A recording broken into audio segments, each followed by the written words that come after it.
Baba Vanga let us know years in advance. Nostradamus' grand prophecy turned out to be right. We hear about this stuff every once in a while, don't we?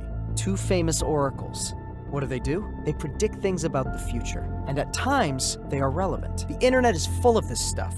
This will happen. That will happen. They go on and on. You can't help thinking, if only God can predict the future.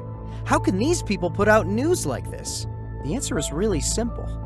They don't know. Out of everything they've predicted, there's loads of things that didn't come true. Logically, it's not possible for anyone to predict the future unless they see certain signs. You would be just insightful, you would have knowledge, and you could guess at some things, and some of them could be right, and sometimes they are. For example, imagine I was a liar, and I didn't feel bad about it. And I said, there will be a terrible plague. Thousands will die. Everything will be covered in blood. If I said such terrible things, I wouldn't be foretelling anything because there are already periodic outbreaks of new diseases. Or if I said there will be a great famine, I wouldn't really be foretelling anything because there are periodic famines too. Like in these examples, oracles predict things about the future based on the information and foresight they have. Logic cannot accept that someone who can't even predict his own future would be able to foretell any event in the future. If and only if an all-knowing entity shared this information with them, would they be able to foresee the future? Yes, sometimes God informs prophets of the events that will come to pass, but does God really notify these people? Like, I don't think these people are very holy. He wouldn't tell them. Islam forbids believing or trusting in these oracles.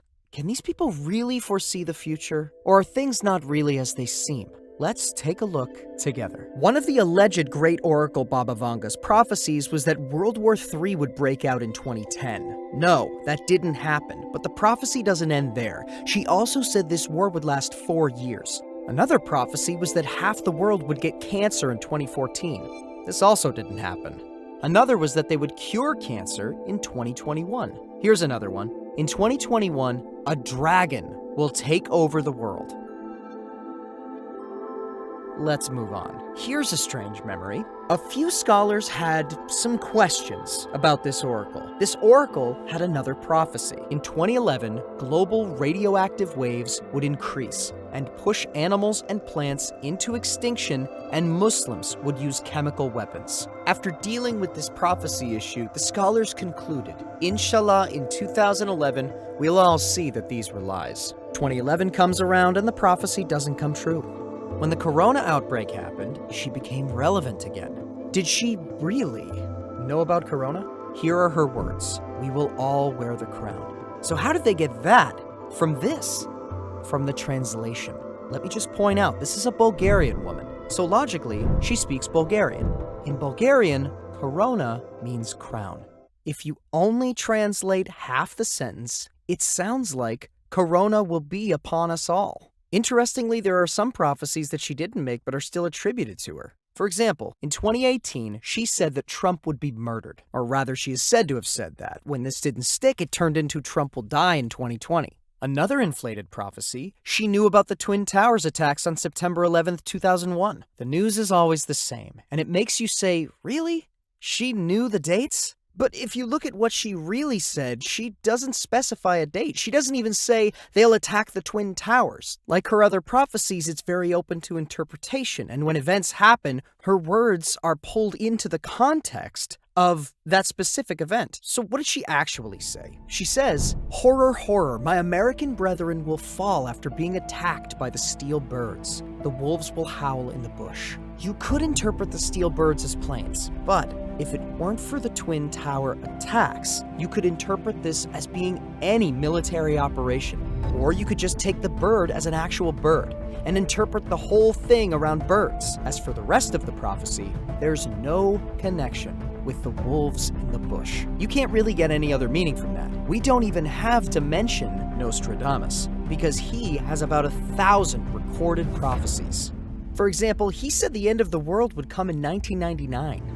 You're saying, how many of these came true? Not even 100. The other 800 or 900 that didn't come true aren't even mentioned. The ones that did come true are forced into context, or very predictable. You know how he said if they are knowledgeable and have foresight, they can guess at some things in the future? We're talking about this type of stuff. Let's put all this aside and ask, why do these people garner so much attention? Because they speak in sentences that are strange, distant, and open to all kinds of interpretations. A scholar who examined Nostradamus presents his observations like this. He was ingenious at cloaking his words in dramatic obscurity. That's why his predictions live on until this day. We can keep talking about this, but there's one more thing we should really address.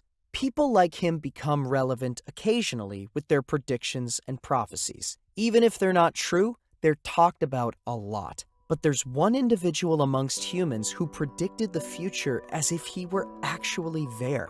And the things they said became true word by word. He predicted the hardest of things and was still right. But strangely, he did not garner the same attention as the others. People who talk endlessly about the oracles are silent when it comes to him. Who am I talking about? There are many unseen events that our Prophet Muhammad, peace be upon him, personally informs us of, and they've come true many times. Expert Islamic scholars have explored these in their books. So why is it that our Prophet Muhammad's, peace be upon him, news from the unseen don't get any consideration in the same way? It's not that hard to understand. The Prophet spends his entire life struggling to convey the truth. He brings people the religion of God. He teaches people the concept of worship, which can save them.